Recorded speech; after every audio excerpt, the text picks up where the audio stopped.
Hello again. This is part 2. I go travel with Don Barnett, and we're talking about the Mormons. What's that? My cameraman. You met him in the first part. That fella Igo. So Igo, what do you want? You got some new clothes, and you'd like the people to see them. Well, okay, hurry up. Swing the camera around. Let's take a look at you. Oh, yeah, you are a fine-looking gent. Okay, Igo, you got that camera turned on? Okay, let's go. In this part 2, we'll talk about that Mormon territory they call Deseret. And then we'll take a look at the Mountain Meadows Massacre, one of the biggest acts of domestic terrorism in American history. And then we'll wind her up and take a look at the Mormons, follow them up into Alberta, Canada, and see how they made out up there. Well, okay, let's take a look and then see how the Mormons made out, first of all, in the Salt Lake City area. Over the years, the Mormons did well. The crops flourished. Industry started to develop. They called their area Deseret. It was their land. It was their country. Look at the large size of Deseret. This is a map of the western part of the United States. Canada up here, Mexico down in the south.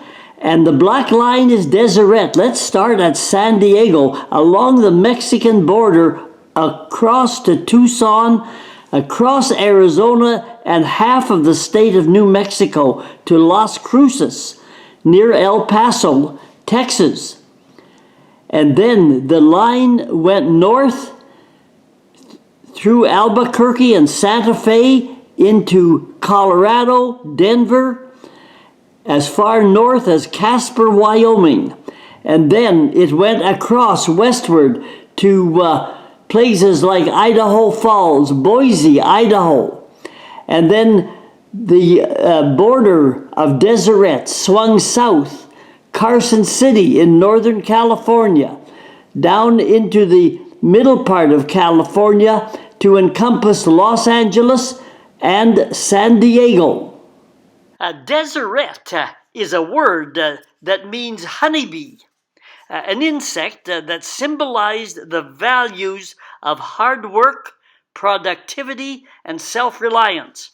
Honeybees produce 2 to 3 times more honey than they need.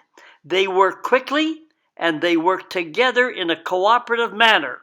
All values held in high esteem by the Mormons. You can see the honeybee symbol throughout Mormon country, like on highway signs and police cars. And today, Utah is known as the Honeybee State. That small park in Salt Lake City, called This Is the Place, tells about Deseret's own military unit called the Mormon Battalion. War was threatening over the control of California between the U.S. and Mexico. So to show support to the U.S., the Mormons sent its military battalion to California, ready to help the U.S. In a potential war against the Spanish. However, war was averted, but the Mormons felt that their show of support to the U.S. would better enable them to get official and independent recognition for what they wanted, recognition for the huge area they called Deseret. The idea of a separate, autonomous Mormon territory called Deseret went right to Washington, D.C. for a vote. And if you think that the United States was going to give up a large section of its western territories, you were wrong. If you think that they were going to give it up, furthermore, to a particular religious group, and furthermore, They would be giving up a vast territory to a religious group who believed in polygamy, multiple wives, which was contrary to the foundation of American society. It was not going to happen. The idea in Washington was ultimately rejected. The territory of Deseret existed in Mormon practice for 2 years. It was never recognized by the U.S. government. A number of years later, the Mormons became embroiled in a national horror and scandal that shook the Mormon foundation to its very core. It is called the Mountain Meadows Massacre, and we read this plaque at the site. It occurred about an hour's drive from here in St. George, in southern Utah. It was a watering stop for colonists going west. The settlers were in a wagon train bound for California. After a 5-day siege of the wagon train, the gunfire stopped. Under a truce, the attackers agreed to escort the wagon train out of Mormon country. Under the agreement, one person from the attacking group led a horse with a rider from the wagon train on the horse. At a predetermined sign or signal, the person leading the horse pulled out a revolver and shot and killed the person on the horse. This is the memorial site at the little park today. It was over in an instant. Follow-up gunfire killed those who had survived the initial onslaught. The Mountain Meadows Massacre of 1857 killed from 120 to 140 people, men, women, and children, in the wagon train. Only 17 children were spared, and those children were under the age of 7, believing that they were too young to identify any of the people involved in attacking the wagon train. Why was the wagon train attacked in the first place? It was a wagon train from the central part of the United States on its way to California. One theory is that the element of revenge occurred. The Mormons, when they lived in Navajo, Illinois, had conflict there, and some of the Mormons had been killed in the fighting. And so there was a feeling that this was an act of revenge on the part of the Mormons, because this wagon train came from Navajo, Illinois.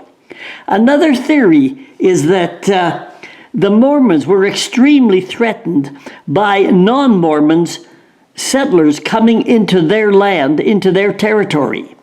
And that may have been a reason for attacking this wagon train. Another theory is that at the time, war hysteria was rampant in the Mormon community. There was the fear that the United States was going to send its military and attack the Mormons and completely take them over and destroy their homeland. And this threat, this fear, was another possible motive for the killing of all of the people in the wagon train. The killing of all the settlers in that wagon train was a national outrage and an outcry. And the national government in Washington sent out investigators to see who was responsible for this outrage. Who was responsible for the Mountain Meadows Massacre? Initially, the report was that it was an Indian attack, but investigation really never found a single Indian involved in the attack on the wagon train. Indians had not lived in the area for years. Although they did find out that some of the Mormons in the area who attacked the wagon train dressed up like Indians in order to defer blame to the Indians that were not there. Government investigators looked at the Mormon hierarchy and reached right into the office of Brigham Young. And Brigham Young shortly was arrested for involvement in the massacre, but he was released because of lack of evidence. But they investigated for years, and they finally blamed the massacre on one individual, the leader of the Mormon group in the southern Utah area, a fellow by the name of John D. Lee, who was the only person accused of being responsible for the massacre. And it wasn't until 20 years later that John D. Lee was the only person blamed and executed for the Mountain Meadows Massacre. The heat was on, pressure was on, and Mormon leadership advised John D. Lee to get out of town for a while until this thing blew over. Now, who would have known it went for 20 years? So John D. Lee went to an isolated area along the Colorado River. Today, that area is called Lee's Ferry, and it's a favorite spot for many snowbirds and tourists today. It's about the only good crossing of the Colorado River, and the Mormons established a ferry there in order to get across, and John D. Lee spent a number of years in that isolated area. It is called Lee's Ferry today. And this is the large, impressive bridge at the crossing. Tourists love to watch giant condors glide through the air off the bridge. Whenever I've been there, I've never been lucky enough to ever catch even a short glimpse of those condors. Lee's Ferry is also one of the main areas on the Colorado River where they start riding canoes and rafts down the river. John D. Lee resisted considerable pressure and refused to identify any other person responsible for the wagon train massacre. He was escorted to the very site of the massacre to meet the firing squad. To the end, he claimed only that he loved his church, that he was loyal to the church, and asked only two final things. Number one, he asked that his wives and children be cared for. And number two, that the firing squad aim at his heart. 20 years later, on the same spot the massacre had occurred, John D. Lee was executed. In terms of Utah becoming a state of the United States, a Mormon country finally became Utah State in 1896. And just note here, it was 6 years after the church had already discontinued polygamy. Nevertheless, the U.S. government required 3 conditions for statehood. And they were, number one, the Mormons had to disband the Mormons political party. The U.S. wanted no part of a political religious party in the U.S. Number two, they had to disband the Mormon policy that allowed or encouraged Mormons to only do business with other Mormons. They had to abandon that kind of economic policy.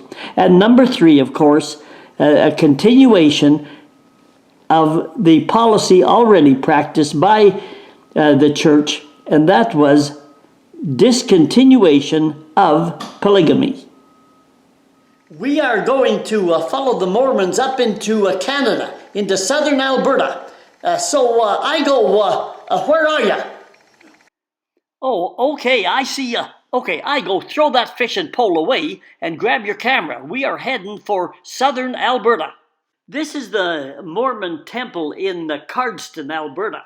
The year Brigham Young died, 1887, was the same year Charles O. Card arrived in southern Alberta to explore a potential retreat in the event of a U.S. invasion into Mormon country in the U.S. The southern Alberta town of Cardston was later named after Charles O. Card, that first Mormon leader in southern Alberta. It was like an arrangement made in heaven. The Canadian government was looking for settlers with the very attributes that the Mormons possessed: hard work, organization, perseverance, good family relationships. And the Mormons, of course, were looking for a backup spot in case they needed it. The Mormons guaranteed to the Canadian government a thriving sheep and wool industry within 2 years of when they came. Or Canada could abandon any support for the Mormons. Well, there was no need for any guarantee. Within 2 years, a thriving sheep and wool industry existed. Furthermore, the Mormons brought to Canada their dry land farming experience and knowledge. Mormon irrigation was the forerunner to today's irrigated agricultural industry, now producing the rich sugar beet production of southern Alberta. It's like I said earlier in the video, it's not just the scenery. If you're going to enjoy the trip, the more you know about the people and their story, the more you'll enjoy your trip. Well, in the meantime, if you would hit the subscribe button, that'll help us bring you more of these videos. And we're coming back with more. And in the meantime, take care of yourself, and we're rolling on down the road. This is I Go Travel with Don Barnett. So long for now.